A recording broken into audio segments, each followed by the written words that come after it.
की जय। बोले लक्ष्मी नारायण भगवान की जय। सच्चे दरबार की जय। तो मेरे प्रिय बंधुओं, कल देवसैनी एकादशी है और देवसैनी एकादशी में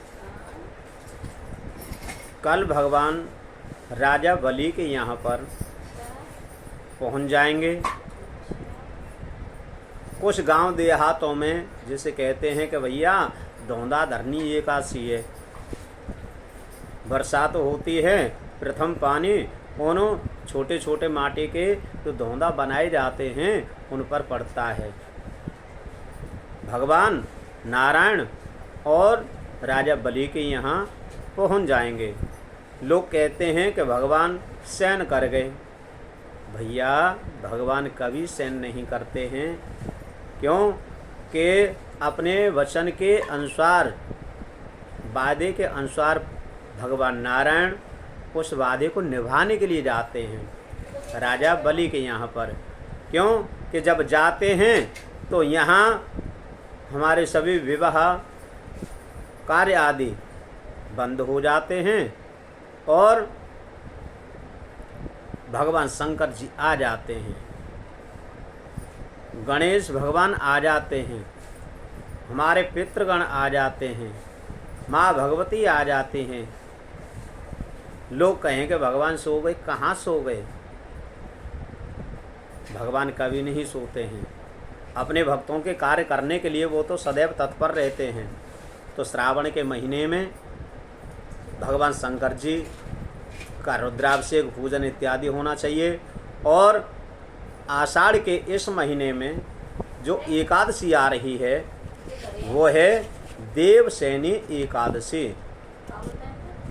और इस देवसैनी एकादशी की जो कथा है, आइए उसे हम श्रवण करते हैं। बोले गोविंद भगवान की जय। एकादशी मैया की जय। लक्ष्मी नारायण भगवान की जय। आइए 2 मिनट भगवान का कीर्तन। आदि पूज गणपति गणेश को मनाई के, धूम्रकेतु के सदैव पद्म पाद ध्याये, ज्ञान के विधान के विशुद्ध रथ न पाइये, 16 कलाओं से संपूर्ण फिर गावे की सुनाइए।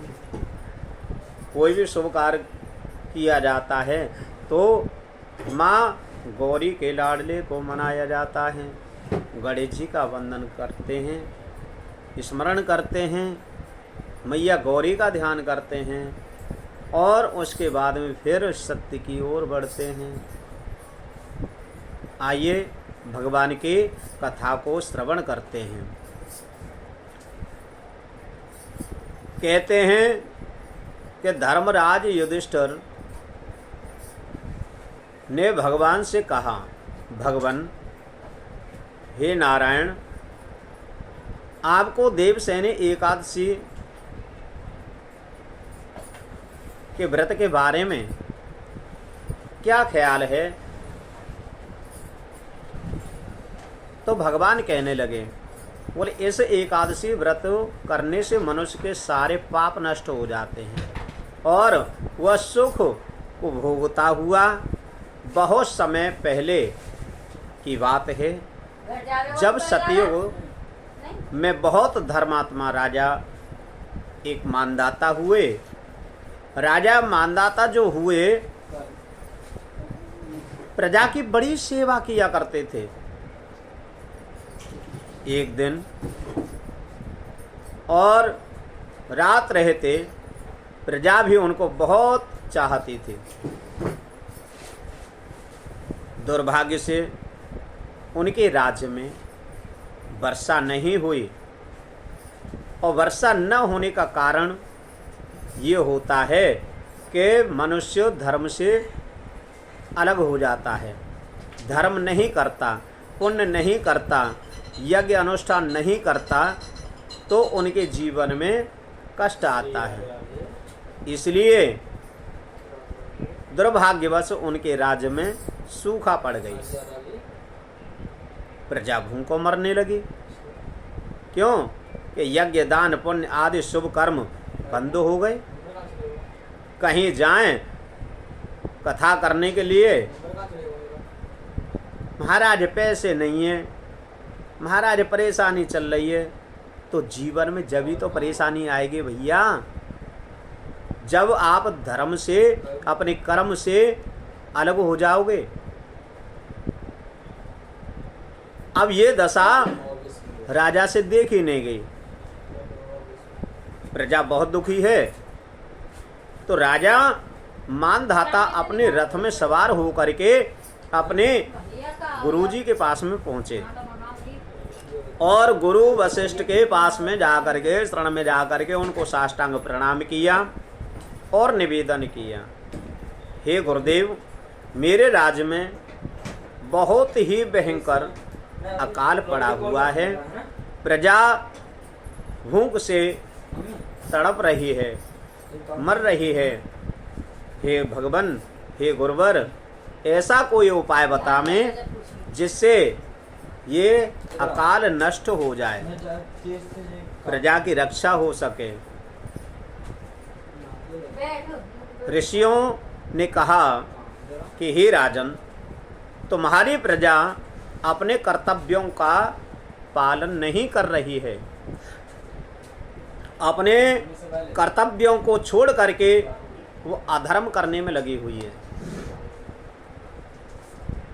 कर्तव्यों में लगे तो यह सारी परेशानी दूर हो जाएगी। आपको प्रजा को कर्तव्य पालन की प्रेरणा देनी चाहिए और स्थान स्थान पर जगह जगह तालाब बनवाओ, कुएं बनवाओ, बावड़ी बनवाओ, नहरें आदि का निर्माण कराओ, बोले जिससे खेती की सिंचाई हो सके, पैदावार हो सके। राजा ने ऋषियों की आज्ञा मान करके, मानधाता ने जगह जगह पर कुएं, तालाब, बावड़ी, नहर आदि बनवा करके अपने कर्तव्य का पालन करना आरंभ किया। अब प्रजा का भी कर्तव्य बनता है कि साथ देना, कर्तव्य पालन पर ध्यान दिया, जिससे अकाल जो पड़ा था वह धीरे धीरे नष्ट होने लगा, प्रजा को सुख प्राप्त होने लगा। जब दोनों ही राजा और प्रजा प्रसन्नता पूर्वक रहने लगी, इसकी विधि यह है कि भैया एकादशी के दिन भगवान नारायण को शयन करावे और जब चातुर्मास्य बाद तुला राशि पे जैसे ही सूर्य आते हैं तो इनको जगाया जाता है, जिससे हम कहते हैं देव उठी एकादशी। आज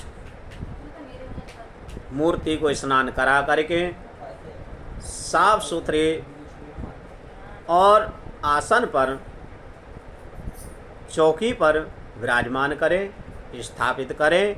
इसके बाद में भगवान विष्णु का विधि पूर्वक चंदन, धूप, नैवेद्य, पंचामृत तथा पुष्प आदि से भगवान नारायण की पूजा करें।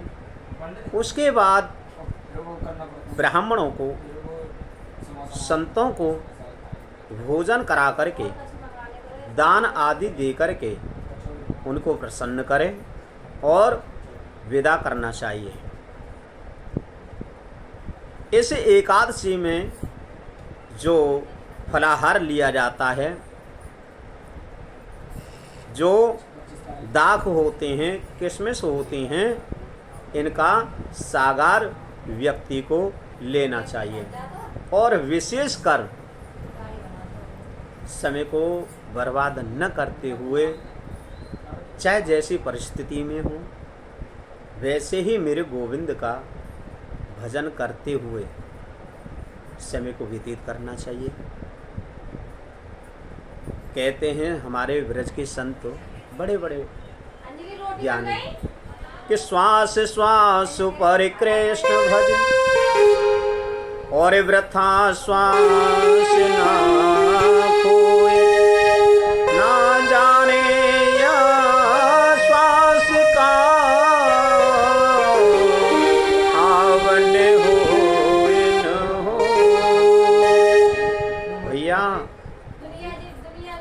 श्वास श्वास पर कृष्ण भजो, पता नहीं कौन सी हमारी आखिरी श्वास हो और कब निकल जाए, इसलिए चलते फिरते उठते बैठते जागते हर परिस्थिति में इसमें पैसा नहीं लगता है। जितना आप लोगे उतना ही आपके लिए लाभदायक है। इसलिए भैया मेरे भगवान राधा माधव का, सीता राम जी का चिंतन करते हुए समय को व्यतीत करना चाहिए। बोले गोविंद भगवान की जय, बोले एकादशी मैया की जय। ये एकादशी कल 25 तारीख है। 25 तारीख को इसका व्रत किया जाएगा। व्रत का नियम होता है कि दशमी से ही एक बार दशमी को भोजन करें और उसके बाद में फिर भोजन न करें। एकादशी व्रत पूर्ण करने पर और द्वादशी में जा करके भगवान का पूजन इत्यादि करके भोग लगा करके ब्राह्मण को संत को जिमा करके दान दक्षिणा दे करके प्रसन्न कर और अपना व्रत का पारण करें द्वादशी में। ऐसा करने से मनुष्य को मनोवांछित फल की प्राप्ति होती है और अंत में भगवान के परम पद को, वैकुंठ को प्राप्त करता है। बोले गोविंद भगवान की जय।